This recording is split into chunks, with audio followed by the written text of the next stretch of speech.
Chapter 10. Best of Friends. Everyone in Avonlea was talking about Anne Shirley.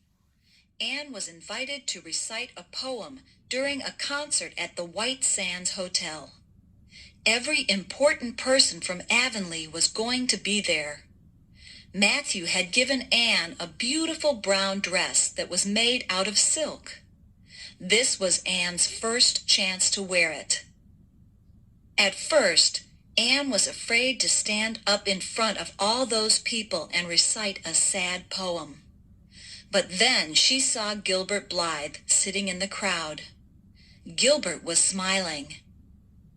Anne thought that he was making fun of her again. But really, he was smiling because Anne looked so beautiful. Gilbert was proud of her. Anne looked out at Gilbert. "Gilbert Blythe," said Anne to herself. "How dare you laugh at me?" But Anne was no longer afraid. She had to show Gilbert that she could do it, and she did. By the time she was finished saying her sad poem, nearly everyone had tears in their eyes. All the next year, Gilbert and Anne took the train to Queen's College every Sunday, and every Friday they would take the train back to Avonlea. But in all of those train trips, Anne never spoke to Gilbert. One weekend, when Anne was home at Green Gables, she saw that Matthew looked sick. Anne went into town to talk to Dr. Spencer. She asked him if he could do anything to help Matthew. "No, Anne, there's nothing I can do," said the doctor. "Matthew has worked hard all of his life, and now he is old. His heart is worn out." "Are you saying that Matthew is going to die?" asked Anne. Dr. Spencer looked sadly at Anne. "Yes, Anne.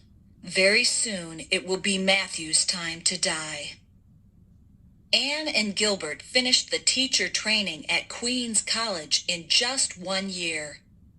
Anne did so well in school that she won a prize. That meant that she could return to college the next year for free. Gilbert didn't have any money for another year at college, so he applied for the job as the teacher at Avonlea School. But then Anne's plans changed. Soon after she returned to Green Gables, her dear Matthew Cuthbert died. Anne had never felt such sadness in her whole life. Marilla was not well either.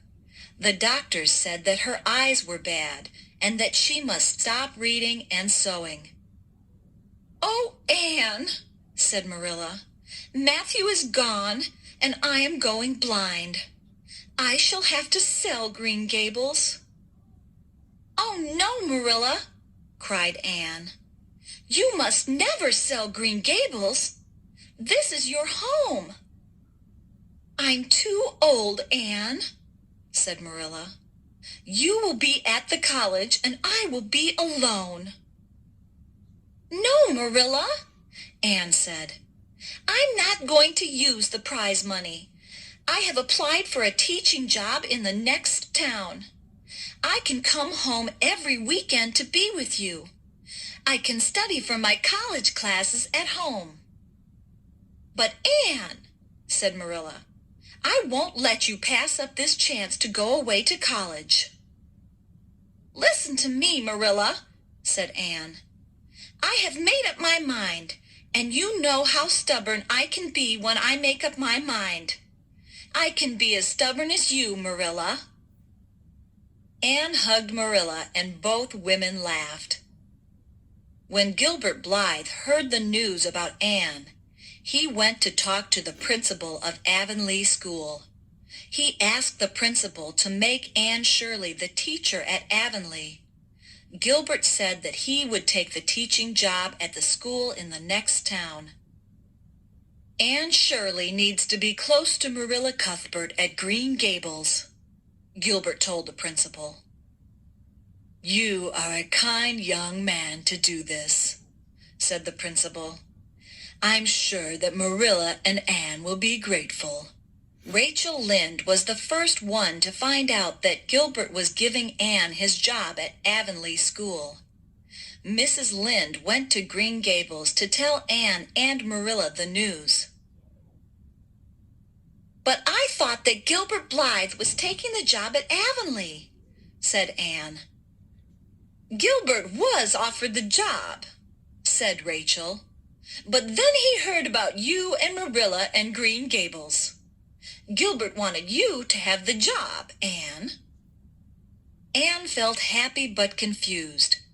She told Marilla and Rachel that she needed to see her friend, Diana. On the way to Diana's house, Anne stopped at the little graveyard to put flowers on Matthew's grave.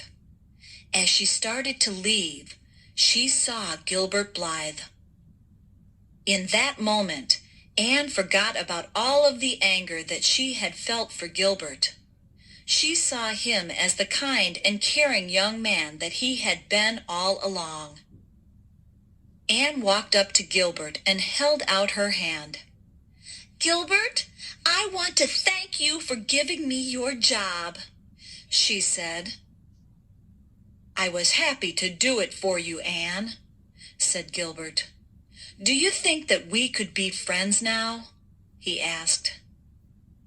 "I've been so stubborn," said Anne, "and I'm so sorry." "Then we are going to be the best of friends," said Gilbert. "Come, let's walk home together." The end.